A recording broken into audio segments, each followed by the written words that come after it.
Information sources categorisation, सूचना स्रोत वर्गीकरण। क्या बात है, मैंने हिंदी बोल लिया।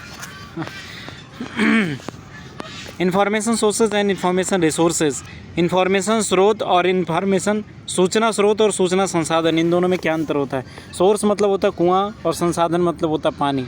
तो जहाँ से पानी मिलता है उस जगह को हम लोग स्रोत बोलते हैं और जो पानी होता है वो रिसोर्स होता है। तो इन्फॉर्मेशन जहाँ जहाँ से मिलता है उसको सोर्स बोलते हैं, और जो इन्फॉर्मेशन होता है, जो आउटकम होता है, उसको बोलते हैं रिसोर्स। रिसोर्स शब्द जो होता है, जो मनुष्य के उपयोग में आने वाली सारी चीज़ें होती हैं उसको रिसोर्स बोलते हैं, ठीक है। तो इन्फॉर्मेशन रिसोर्स हो गया, इन दोनों यही डिफरेंस होता है। तो सूचना, ये दोनों डिफरेंस मैंने बता दिया। इन्फॉर्मेशन सोर्सेज कैटेगराइज्ड, कितने कैटेगरी के सोर्स हो सकते हैं, ठीक है, स्रोत कितने प्रकार के हो सकते हैं ये बताया जा रहा है।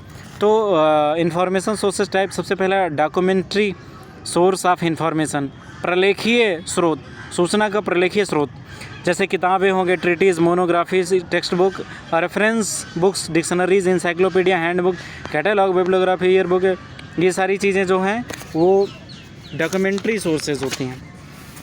Treaties, next is treaties a long and serious piece of writing on the particular subject, किसी भी पर्टिकुलर सब्जेक्ट पे एक लंबा सा और सीरियस राइटिंग, उसको बोलते हैं ट्रीटीज़। जैसे prolegomena of to library classification by S R Ranganathan, ये ट्रीटीज़ है, ठीक है। मोनोग्राफ क्या होता है? Monograph present detailed study of single subject, किसी भी सब्जेक्ट पे बहुत डिटेल्ड स्टडी हो उसको मोनोग्राफ बोलते हैं। टेक्स्ट बुक क्या होता है? विद्यार्थियों की प्रयोग की जाने वाली चीज़ें होती हैं। रेफरेंस बुक तो आप जानते ही हो कि क्या चीज़ होती हैं। डिक्शनरीज़ जो होती हैं, मोनोलिंगुअल, बाइलिंगुअल, मल्टीलिंगुअल, ट्रांसलेटेड, तमाम प्रकार की डिक्शनरीज़ होती हैं। डिक्शनरी को शब्दकोश बोलते हैं। थेसारी को थपरेक मंत्र थे सारी, इस तरह से लिख देना, खेसारी नहीं थेसारी।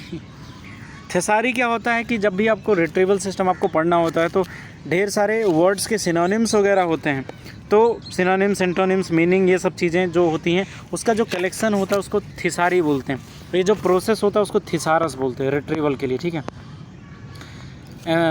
इंसाइक्लोपीडिया हो गया, हैंडबुक हो गया, catalogue, table, bibliography, manuals, book tables हो गया, कैटलॉग्स, बिब्लियोग्राफीज़, ये सारी चीज़ें जो हैं, डिक्शनरीज़, ईयर बुक्स, उसी का विस्तार है। ये सारे डॉक्यूमेंट सोर्सेज हैं, ठीक है। इन सब का थोड़ा थोड़ा विस्तार भी कर देना। Map, globes, atlas, non geographical atlas, gazetteers, international, national, state, historical, information sources, ये सारी चीज़ें इसमें आ जाती हैं। मैन्युस्क्रिप्ट्स, पीरियडिकल्स, ये सारा, पेटेंट्स, स्टैंडर्ड्स, बस अब ख़त्म भी हो जाओ, लग रहा है कि ख़त्म ही नहीं होगा। थेसिस, कॉन्फ्रेंस, ये सारे जो टाइप्स हैं वो डॉक्यूमेंट टाइप्स हैं। इन्फॉर्मेशन कहाँ कहाँ से मिल सकता है उसको ये बताने की कोशिश कर रहे हैं। लग रहा पूरा चैप्टर इसी से भरा पड़ा है, पूरा चैप्टर ही ख़त्म हो जाएगा। नॉन डॉक्यूमेंट्री है 143 पे, ये आ गया। दूसरा है नॉन डॉक्यूमेंट्री, अप्रलेखीय। पहला है प्रलेखीय, दूसरा है अप्रलेखीय स्रोत, सूचना के अप्रलेखीय स्रोत। इसमें non documentary sources of the information, सबसे पहले जो प्रलेखीय ऐसा होता है जिसको प्रिंटेड होता है, एक नॉन प्रिंटेड भी हो सकता है, उसको ऑर्गेनाइज किया जाता है। दूसरा है ह्यूमंस, नॉन डॉक्यूमेंट्री सोर्सेज में ह्यूमंस आते हैं। ह्यूमंस में consultants, experts, resource person, extension workers, representative of firms, technology gate keepers, ये सारे लोग आते हैं। अब ये जो चीज़ें दी हैं उसी का इसने विस्तार कर दिया है, पूरा एक्सप्लेन कर दिया। तो जब भी आपको इन्फॉर्मेशन सोर्स कैटेगराइजेशन पूछे तो आप इस तरीके से लिख करके उसका विस्तार कर दो। तो सबसे पहला ह्यूमन हो गया, ठीक है, और उसके बाद दूसरा जो है वो ऑर्गेनाइजेशन आ जाता है।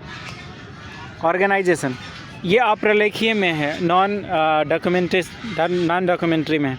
ऑर्गेनाइजेशन बहुत इंपॉर्टेंट होती है। देखो तीन तरह से, एक तो प्रलेखीय डॉक्यूमेंट्री जो डॉक्यूमेंट के फॉर्म में है, वहाँ से हमें सूचना मिल सकती है। दूसरा नॉन डॉक्यूमेंट से मिल सकती है, जैसे ह्यूमंस तो मनुष्य से मिल सकता है, और दूसरा एक्सपर्ट से मिल सकता है, ऑर्गेनाइजेशन से मिल सकता है हमें। तो कौन कौन सी ऑर्गेनाइजेशन इसमें होती हैं? इंटरनेशनल और government, research, academic society, publishers, press, broadcasting house, museums, archives, इन सब जगहों से मिल सकता है। तो फिर आप इसको विस्तार से कर देना। अब मैं गवर्नमेंट मिनिस्ट्रीज़ वगैरह विस्तार से, म्यूज़ियम में क्या होता है वो तो आप कर ही सकते हो। तो ये पिन पॉइंटेड चीज़ें मैं बता रहा हूँ। तो ये इतना ही है इंफॉर्मेशन सोर्सेस कैटेगराइजेशन में, इतना ही है। हाँ देखो यार, ये जो है ना सोर्सेज जो है इन्फॉर्मेशन, और अभी जो अगला हम लोग पढ़ेंगे प्रिंट और नॉन प्रिंट मटेरियल्स, ये दोनों लगभग सिमिलर है।